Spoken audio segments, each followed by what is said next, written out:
오늘 저는 잠언 28장 1절부터 11절의 말씀을 가지고 악인의 길과 또 의인의 길에 대해서 하나님의 말씀을 증거하고자 합니다.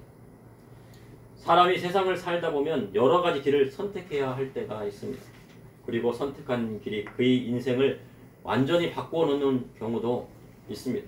그래서 시간이 지난 후에 그 길을 간 것에 대해 후회하기도 하고 잘된 선택이라고 생각하기도 합니다. 그런데 사람이 스스로 계획했던 길이라도 전혀 다른 길로 인도되기도 하고 계획하지 않았음에도 우연히 그 길로 인도되어 길을 걸을 때도 있습니다. 그러니 사람의 인생은 그 길을 계획했다고 해서 다 그 길로 가는 것도 아니고 계획하지 않은 길이라도 그 길을 걷게 될 때가 있다는 것입니다. 이는 인생의 길을 가게 하는 주관자가 계시기 때문입니다. 보통 사람의 인생에서 계획을 세우는 것은 그 사람이 생각해 왔던 것을 마음으로 확정하여서 추진하게 됩니다. 생각했던 것을 마음 먹고 추진하게 됩니다. 사람의 생각이 그 사람의 행동으로 이어지고 때로는 결과로 나타나게 됩니다. 사람의 생각에 대한 구조는 여러 가지가 있지만 우리가 잘 알고 있는 이분법적인 사고가 있습니다. 참과 거짓, 선과 악, 인과 응보, 그리고 원인과 결과 등 모든 것을 둘로 나누어 사고하는 것입니다. 이에 대해 사람들은 이분법적인 사고가 너무 극단적으로 치닫는 것이 아니냐고 묻기도 합니다. 선과 악, 인과 응보, 원인과 결과. 그러면서 무엇이든지 중간으로 가는 것이 좋다고 합니다. 너무 극단으로 가지 말고 좌나 우로 가지 말고 뭐로 가라고요? 중도로 가면 안 되겠느냐. 그렇게 말을 합니다. 그래서 정치인들은 중도의 표심이 선거의 결과를 좌우한다고 말합니다. 여러분의 생각은 어떠십니까? 너무 극단으로 가는 것이 좋습니까? 아니면 중간으로 가는 것이 좋습니까? 이러한 이분법적 사고가 있는가 하면 변증법적 사고도 있습니다. 변증법적인 모델은 모순에 대한 수정 과정을 통해 올바른 사고로 나아가고자 하는 사고를 말합니다. 서로 대립하는 두 집단이 있습니다. 서로 생각이 다릅니다. 정말 극단으로 가는 생각을 갖고 있습니다. 그래서 이 사람들이 서로 의견을 제시하고 각각의 모순점들을 찾아서 새로운 지식을 찾아가는 그런 과정이라고 볼 수 있습니다. 변증법적인 모델이 있는가 하면 이분법적인 사고와 반대되는 원한적인 사고도 있습니다. 원한적인 사고는 근본으로 다시 돌아간다는 것입니다. 근본으로 돌아가서 다시 돌고 도는 것이 인생이다. 그래서 불교 같은 경우에서는 돌고 도는 것을 이야기를 합니다. 철학자들은 여러 가지 사고방식을 통하여 지혜로운 생각을 통해 세상을 보다 나은 삶으로 가는 지혜를 얻기로 합니다. 그러면 어떤 사고가 적합한 것일까요? 그리고 어떤 것이 옳고 지혜로 가는 것일까요? 오늘 본문 잠언 28장을 보니 의인의 길과 악인의 길을 명확하게 대조하여 말씀하고 계십니다. 이를 통해 이 시대를 살아가는 저와 우리 성도님들이 아시는 하나님의 말씀은 무엇인지 여러분과 함께 나누고자 합니다. 첫째, 악인의 길은 망하고 의인의 길은 하나님 앞에 형통하는 길입니다. 잠언 28장 1절에 악인은 쫓아오는 자가 없어도 도망하나 의인은 사자같이 담대하니라 하셨습니다. 잠언의 말씀에는 악인과 의인을 대조하여 말씀하고 있는 것입니다. 때로는 사람들은 악인과 의인의 중간길은 없는가 말합니다. 그러나 성경은 악인과 의인의 길이 명확함을 말씀하고 있는 것입니다. 악인과 의인의 중간 길이 있을까요? 사람들은 있다고 보지만 성경은 악인과 의인의 길을 명확하게 구분해서 말씀하고 있다는 것입니다. 창세기에 아담이 동상 중앙에 있는 선악과를 알게 되는 나무를 먹음으로 불순종으로 죄를 짓게 되었고 그로 인하여 저주가 오게 되었습니다. 그리고 그들이 선악과를 먹고 부끄러워 하나님의 낯을 피하여 숨었습니다. 이는 아담의 범죄로 인하여 하나님 앞에 설 수 없어 숨은 것입니다.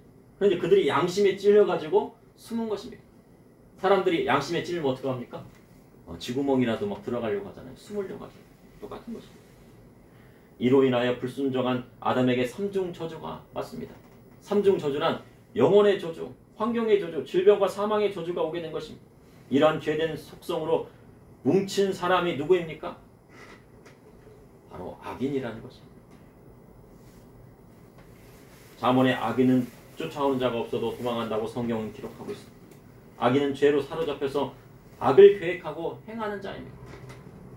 그러니 악한 자는 그것이 악한 것을 알고 행하는 것입니다.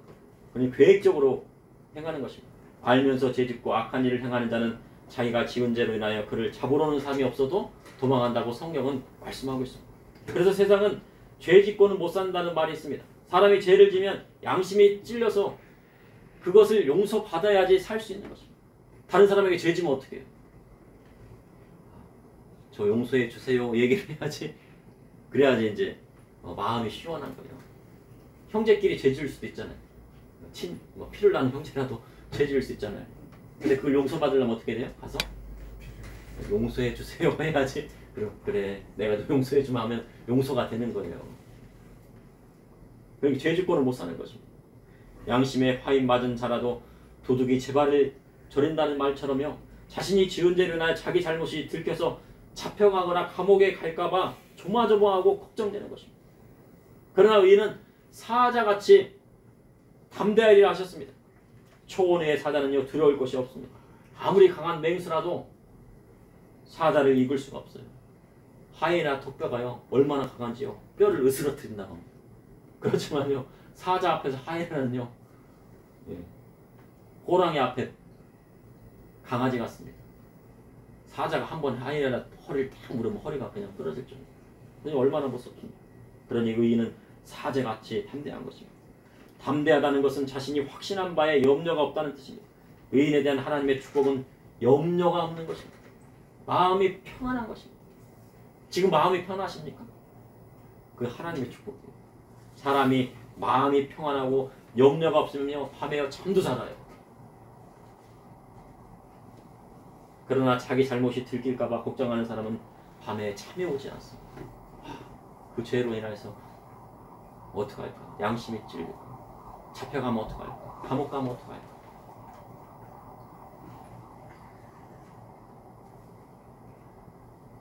그리고 형제의 돈을 꿔갔는데 갚지 않으면 어떻게 돼요?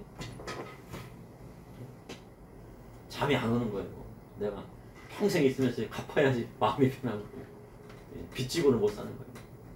그래가지고 형제한테 돈을 빌렸으면 어떻게 돼요? 마음이 편안하면 갚아야 되는 거예요. 10년 전에 100만 원 꿔갔으면 100만 원 갚아야 돼요. 그래야 하나님 축복도 있는 거예요. 왜 그러냐면요. 사람의 마음이 편안해야 되고 염려가 없어야지. 꺼리끼는 거 없이 없어야지요. 축복도 오는 것입니다. 잠언 28장 2절에 나라는 죄가 있으면 주관자가 많아져도 명철과 지식이 있는 사람으로 말미암아 장구하게 되는 나라가 그 안에 죄가 가득하면 주관자가 많아진다고 성경은 말씀하고 있습니다. 나라 안에요 우상 숭배가 들끓게 되면요 그 안에 악한 주관자들이 많아집니다. 우리 코로나 시절에요 교회에 막 오는 거 뭐 많이 막 참견하고 정치인들이 그랬지만요 또 나름대로 또요 좋은 것도 있었습니다. 저기 홍대에 가면 대학가들이 많은데 그 대학가 앞에 있는 점치는 집 있었잖아요. 뭐 이렇게 돈 내고 막 점치잖아요. 카드점이라 이런 거 그런 게 싹 없어졌어요. 술집도 없어졌어요. 유흥가도 막 많이 사라졌어요. 왜 그런 겁니까? 하나님께서 그렇게 하시는 거예요. 주관자는요 나라의 왕도 있지만 왕뿐만 아니라 그 아래에 있는 신하들과 탕가놀이가 들끓게 됩니다. 그러니 그 아래에 있는 백성들이요 괴로운 것입니다. 나라의 우상숭배가 가득하고 음란이 가득하면 그것을 파괴하는 독재자나 공산주의자가 나타나는 것입니다. 나라가 어떻게 돼요? 음란에 빠지고요 하나님의 법에 빠지는 것들이 있으면 어떻게 됩니까? 독재자나 공산주의가 나타나가지고요 막 괴롭힙니다. 유럽이 어떻습니까 지금? 하나님의 법을 따라갑니까? 옛날에 기독교 국가였잖아요. 그죠? 지금은요 기독교 국가라고 할 수가 없어요. 그러니까 누가 나타났습니까? 푸틴이 나타났잖아요. 푸틴이 나타나가지고 어디를 괴롭히고 있어요? 우크라이나에 괴롭히는 것뿐만 아니고 지금 우크라이나가 전쟁이 나니까요 프랑스에서 뭐 한다고요? 이제 파병하겠다는 얘기하고 있어요. 하나님의 법을 떠나면요 하나님께서 어떻게 합니까? 그것을 깨닫게 하는 진노의 몽둥이를 들고 일어난다는 것입니다. 그래서 그곳에 있는 우상 숭배와 음란을 말끔히 씻게 하는 것입니다. 그러니 나라의 공산주의자나 독재자가 나오지 않기 위해서요. 하나님 말씀대로 뭐를 해야 돼요?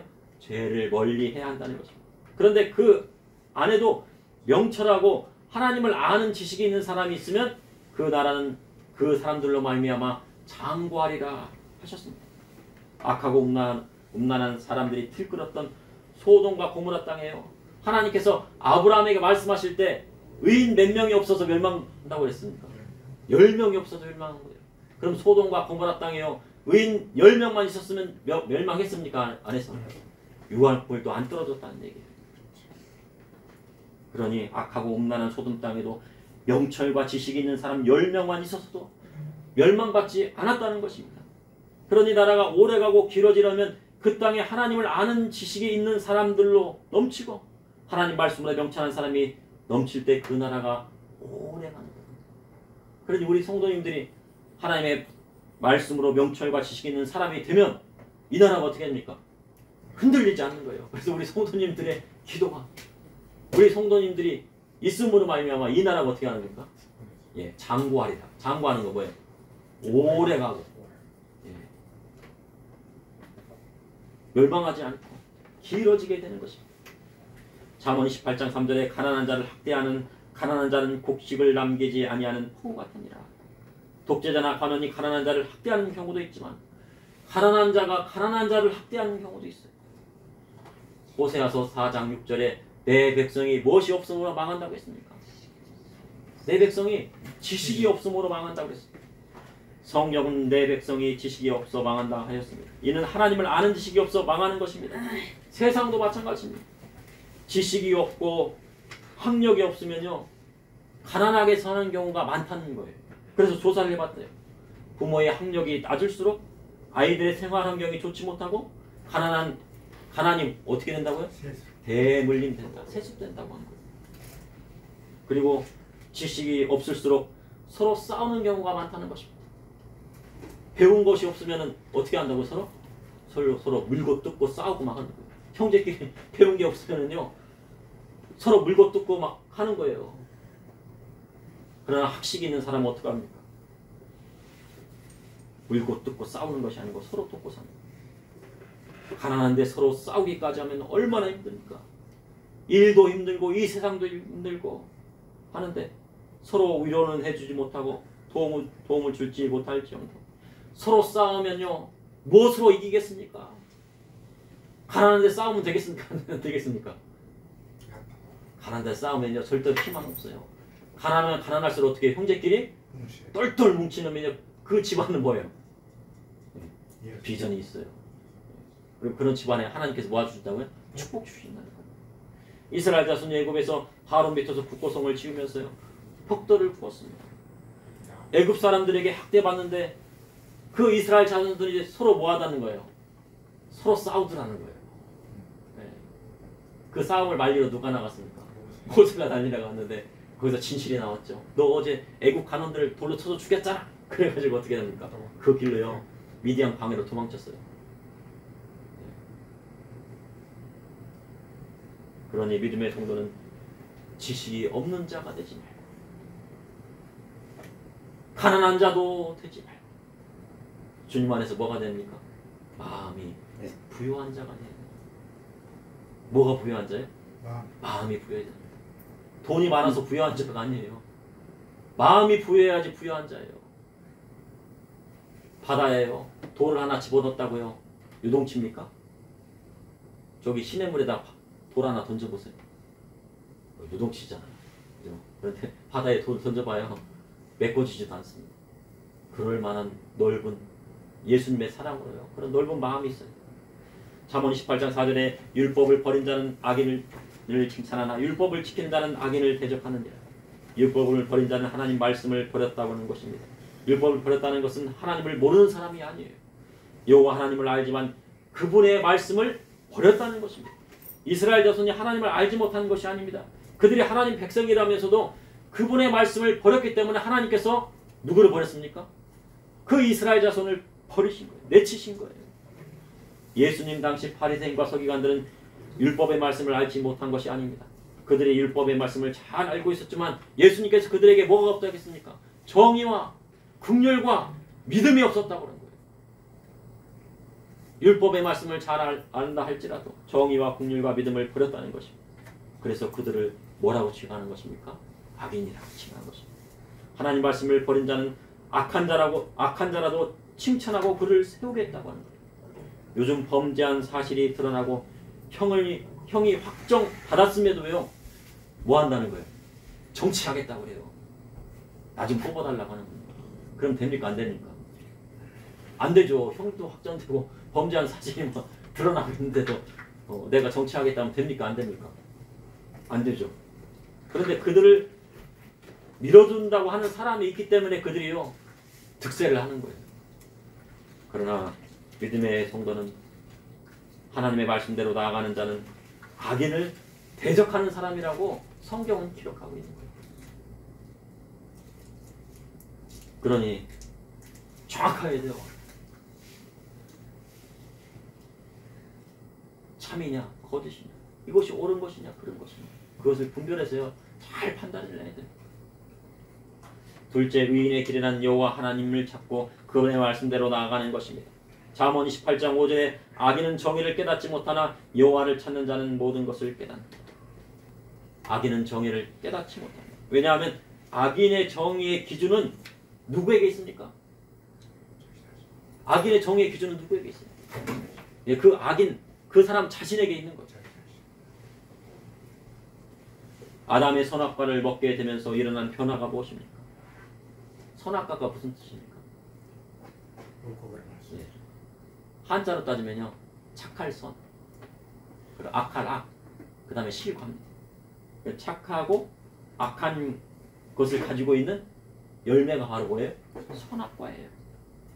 선악과를 먹음으로 사람에게 생기는 것이 무엇입니까? 바로 제거하세요. 불순종의 제거하세요. 다시 말해서요, 선악의 판단 기준이 하나님 말씀에 있는 것이 아니라 누구에게 있다는 겁니까? 자기 자신에게. 사람의 생각에 따라서 선악의 기준이 바뀐다는 겁니다. 그것이 바로 뭐예요? 선악과를 먹은 결과예요. 그런데 말세로 갈수록 이러한 현상이 더 심해진다는 거예요. 그리고 세상법도 하나님의 말씀의 기준이 아니라 세상의 기준대로 법을 만들고 집행하는 시대가 되었다는 거예요. 프랑스에는 낙태의 자유를 보장하는 법을 만들었다고 그래요. 그런데 그 법이요, 뭐 2주, 3주, 10주가 아니에요. 엄마 뱃속에 있으면 37주에도 무엇을 보장한다는 거예요. 예? 동사무소에 가갖고요, 딱 출생신고 하기 전까지는 해도 된다는 얘기예요. 그게 하나님의 기준입니까? 사람의 기준입니까? 그런데 사람의 기준으로 법을 만들어놓고 무엇을 보장했다고요? 낙태의 자유를 보장했다고 하는 거예요. 그런데 이러한 것들이 계속 더 많아진다는 거예요. 말세로 가면 갈수록.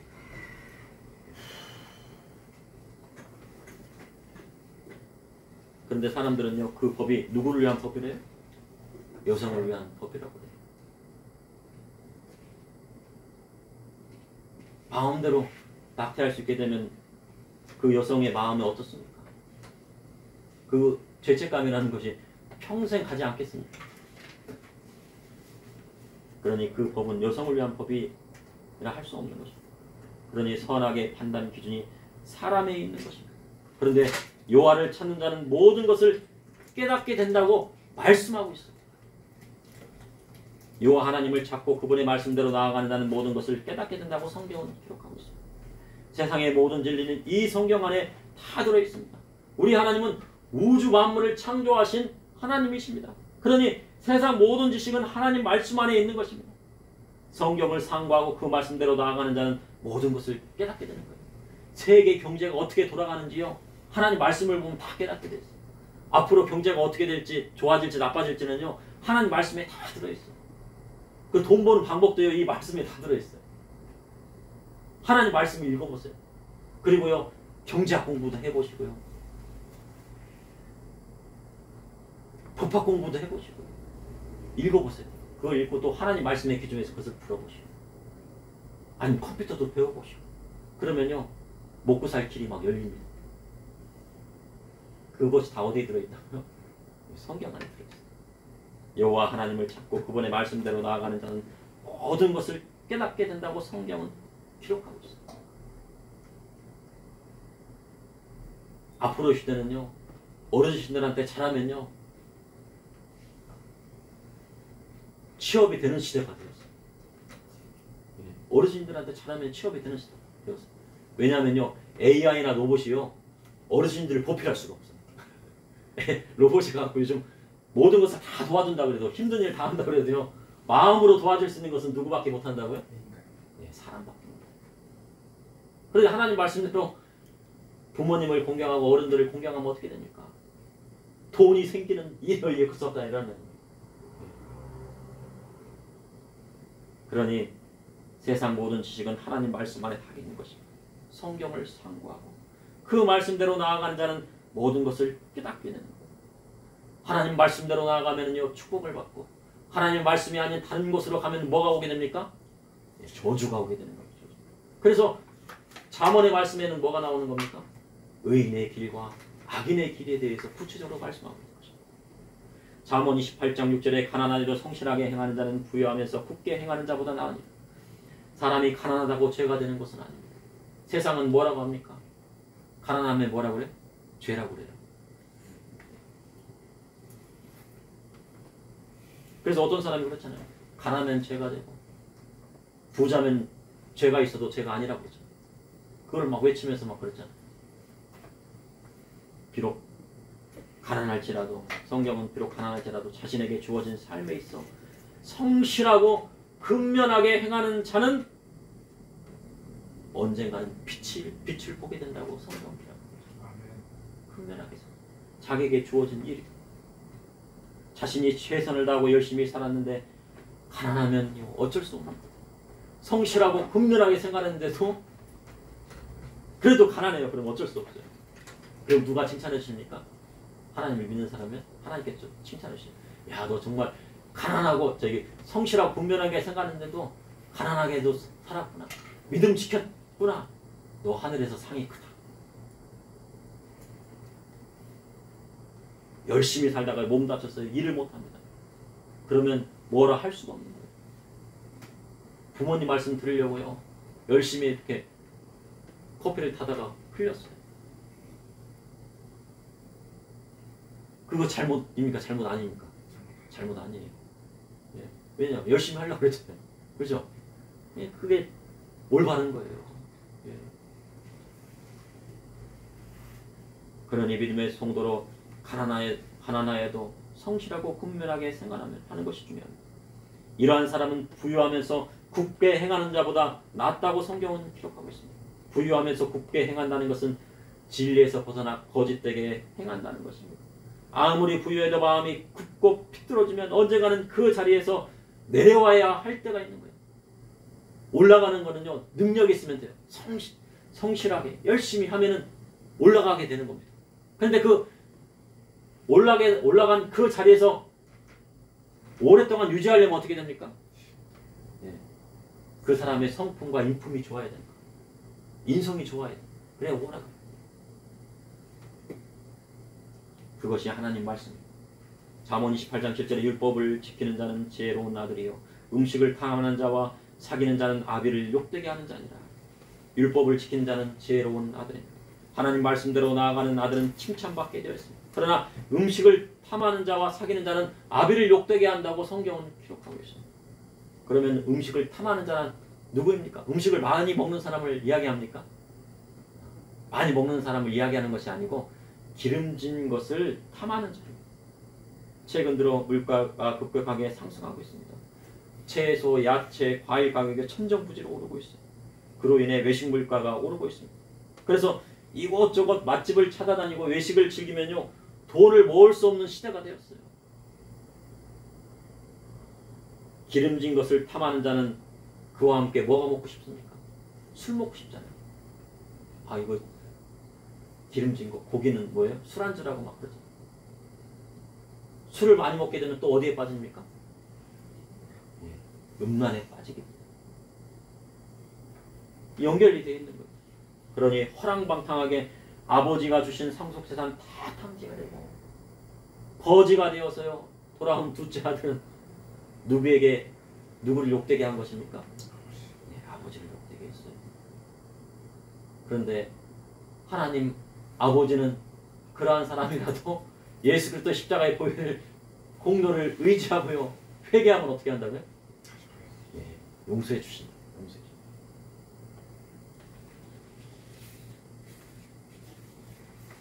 그런데 기름진 것을 탐하고 술 먹기를 좋아하고 음란에 빠지기를 좋아하면 어떻게 됩니까? 예, 거지가 되는 거예요. 거지. 예, 모든 거 다 털리고요. 돼지가 먹는 쥐업 열매라도 먹고 싶어도 못 먹는 때가 오게 되는 거예요. 그러니까 잠언에서 뭐라고 하는 거예요? 음식을 탐하는 자가 되지 말라고 하는 거예요. 기름진 것을 탐하는 자가 되지 말아요. 술 취하는 자가 되지 말아요. 음란에 빠진 자가 되지 말아요. 남자가 음란에 빠지면 어떻게 된다고요? 예, 거지 됩니다. 예, 그것은요 그렇게 하나님께서 저주를 내리시기 때문에 그래요. 잠언 28장 8절에 중한 별들로 자기 재산을 늘리는 것은 가난한 사람을 불쌍히 여기는 자를 위하여 그 재산을 축적하는 것입니다. 중한 별리로 자기 재산을 늘리는다는 것은 이단어리로 재산을 쌓는다는 것입니다.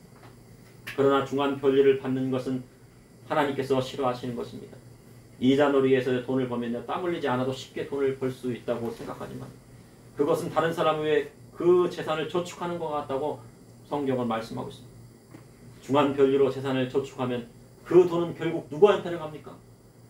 가난한 자를 불쌍히 여기는 자의 재산이 된다고 성경은 기록합니다.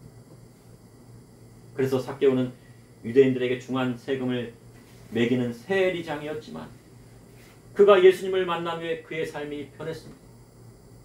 그래서 그가 하나님 나라를 소유하게 된 것입니다. 만약에 세리장이었던 삭개오가요 예수님 말씀 듣지 않고요 중한 별리로 그리고 막 세금을 막 뜯어냈으면 어디 갔을 것 같습니다. 당연히 지옥 가죠. 아시네. 당연히 지옥 가죠. 세리장이었던 삭개오가 회개해가지고 어디 갔어요? 천국 가는 거예요. 사람들은 그것을 모르고. 요즘요 뉴스 중에 비트코인에 대한 막 뉴스가 나옵니다. 뭐 그게 하나에 뭐 2017년은 몇 천만 원 하던 것이 지금 1억 가까이 된다고요 하나가.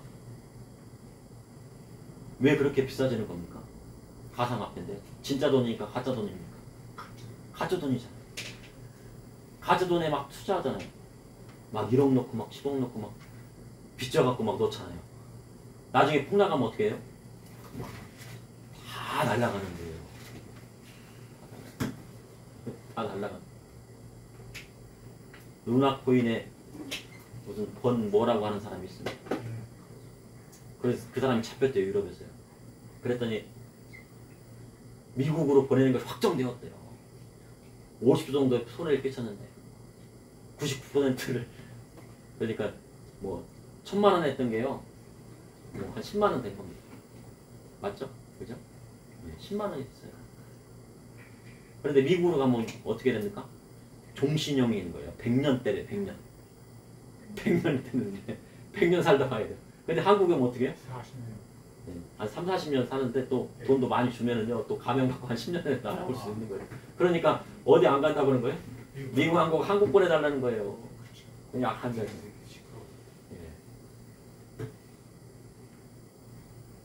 결국 어디 가요 그러면요 잘못하면? 셋째, 의인에게는 그리스도의 복음의 말씀대로 나아가는 복된 길입니다. 잠언 28장 9절에 사람의 길을 돌려 율법을 듣지 아니하면 그의 기도도 가증하니라. 사복음서에 예수님께서 귀인 자는 들을지어다 하셨습니다. 주님께서 하나님 나라의 비밀과 천국 복음을 증거하셨어도 듣지 않고 길을 돌리는 사람이 있었다는 것입니다. 하나님 말씀 듣지 않으면서요 기도는 그래도 열심히 하려고 해요. 그들이 바로 누구였습니까? 바리새인들이었어요. 바리새인들은 얼마나 외식했는지요. 길거리 나갔어요. 손을 들고요. 큰 소리로 외쳤다고 해요. 그랬더니 예수님께서 뭐라고 해요? 너희들 상급 하나도 없으니까 저 골방에 가서 기도해라. 그들이 하나님 앞에 기도한 것이 아니라 사람들에게 보이고 대우가 되려고 한 것입니다. 그런데 잠언의 말씀에는 그러한 기도가 가증하다고 말씀하고 있습니다. 출애굽기에 보면요, 겉옷을 담보 잡았으면은 해가 지기 전에 어떻게 해야 된다고요? 다시 돌려주어라. 이는 가난한 자를 위한 배려였습니다. 당시의 겉옷이요 가난한 자에게는 밤에 잘 때 쓰는 이불이었습니다. 그러니 그 이불을 돌려주지 않으면 그 사람은 추위에 떨어서요 밤새 추위를 할 수도 있고 또한 저체온증으로 죽을 수도 있는 거예요. 그러니 돌려주라고 하신 거예요. 이러한 말씀을 지키지 않으면서요 하나님 앞에 기도한다고 하면 그 기도는 무슨 기도라고 하신 겁니까? 가증한 기도라고 하신 거예요. 가증한 기도는 연락되는 기도입니까? 연락되지 않는 기도입니까? 연락되지 않는 기도일 뿐만 아니라 가증한 것은요 저주받는 기도예요. 믿음의 성도로 그리스도의 복음의 말씀을 따르지 않으면서 기도한다고 하면은 그의 기도는 상달되는 기도가 되지 못한다는 것입니다. 그러니 하나님 말씀대로 나아가고 그 다음에 뭐 해야 돼? 기도도 해야 되는 거예요. 잠언 28장 10절에 정직한 자를 악한 길로 유인한 자는 스스로 자기 함정에 빠져도 성실한 자는 복을 받느니라. 정직한 자는 악한 길로 유인하는 자입니다. 도둑질하자. 도둑질하는 열매는 맛있다. 저기 포도서리 하면은 얼마나 맛있는지 몰라. 몰래 훔쳐먹는 것이 얼마나 맛있는지. 서리 해보셨습니까? 서리가 맛있어요. 예, 맛있어요? 서리 하면요 달다고 그래요. 음란한 길로 가자 유인하면요 그는 스스로 함정에 빠지는 거예요. 그래서 그 함정에서 헤어날 수 없는 것입니다. 정직한 자가 악한 자를 유혹해서 죄를 지면요 하나님 앞에 회개하면 되지만은 정직한 자를 유인하는 자는 원수막의 함정에 빠지기 때문에 헤어나올 수가 없는 겁니다. 이와 반대로 성실한 자는 복을 받는다고 성경은 기록하고 있습니다. 잠언 28장 11절에 부자는 자기를 지혜롭게 여기나 가난해도 명철한 자는 자기를 살펴하느니라. 부자는 자기를 지혜롭게 여긴다고 성경은 기록하고 있습니다. 부자는요 자기가 스스로 잘나가지고 부자가 되었다고요. 내가 근면 성실해서 열심히 벌어서 투자해가지고 잘 되어서 부자가 되었다고 하고요 가난한 자를 무시하는 경우도 있다는 것입니다. 그런데 부자가 자기를 지혜롭게 여기는 것은 그가 하나님보다 더 높아지려고 한다는 것입니다. 우리 주님 부자가 천국 가는 것은 낙타가 바늘귀에 들어가는 것보다 어렵다고 하셨습니다. 그래서 가난해도 명철한 자가 더 나은 것입니다. 부자보다 가난해도 하나님 말씀 안에 있는 명철한 자가 더 낫다는 것입니다. 왜냐하면 가난해도 명철한 자는 자기를 살피기 때문입니다. 자기를 살피는 무엇으로 살핍니까? 하나님의 말씀과 예수님의 말씀으로 자기를 살펴요 항상. 그리고 자기 자신이 누구인지 명확히 하는 것입니다. 하나님께 지음받은 사람임을 깨닫게 되는 거예요. 그래서 하나님께 지음받은 사람이기 때문에 하나님 말씀대로 행하는 것입니다. 세상은 점점 어려워지고 사람들은 더욱 가난해지고 있습니다. 그리고 부한 사람은 더 부해지고 심각한 인플레이션으로 과일 하나, 야채 하나 손으로 집기 어려운 시대가 왔어요. 그런데 믿음의 성도는 세상 가운데 어려움이 온다고 해도 하나님께서 주신 지혜로 모든 것을 헤쳐나갈 수 있는 지혜를 오늘 주신다고 했습니까? 안 주신다고 했습니까? 주신다고 했습니다. 그리 하려면 먼저 어떻게 됩니까? 오늘 말씀이 뭐였어요? 오늘 첫 번째 무슨 사고 생각 얘기했었잖아요. 그리 하려면 하나님 말씀대로 생각해요. 하나님 말씀대로 생각해요. 하나님 말씀 기준으로 사고해야 돼. 그리스도의 복음의 말씀대로 사고하고 그 사고하고 생각한 말씀대로 마음에 확정하여서 행동으로 나와야 된다는 것입니다. 그리할 때 하나님께서 주시는 복을 받게 되는 것입니다. 하나님께서 주시는 복은 조금씩 흘려 보내주시는 것이 아니라 물 붓듯이 부어주시는 것입니다. 이삭이 축복받을 때 몇십 년에 걸쳐 축복받았습니까? 그 한 해에 다 받았습니까? 하나에 다 받았어요. 하나님 축복은 그런 거예요. 1년에 다 받을 수 있어요. 한 달 안에 막 몇십억이 떨어질 수 있어요. 그런데 그렇게 하려면 어떻게 된다고요? 하나님 말씀대로 사고하고 그리스도의 복음의 말씀대로 생각하고 그것을 마음적으로 확증한 다음에 그것이 행동으로 나와줘야 됩니다.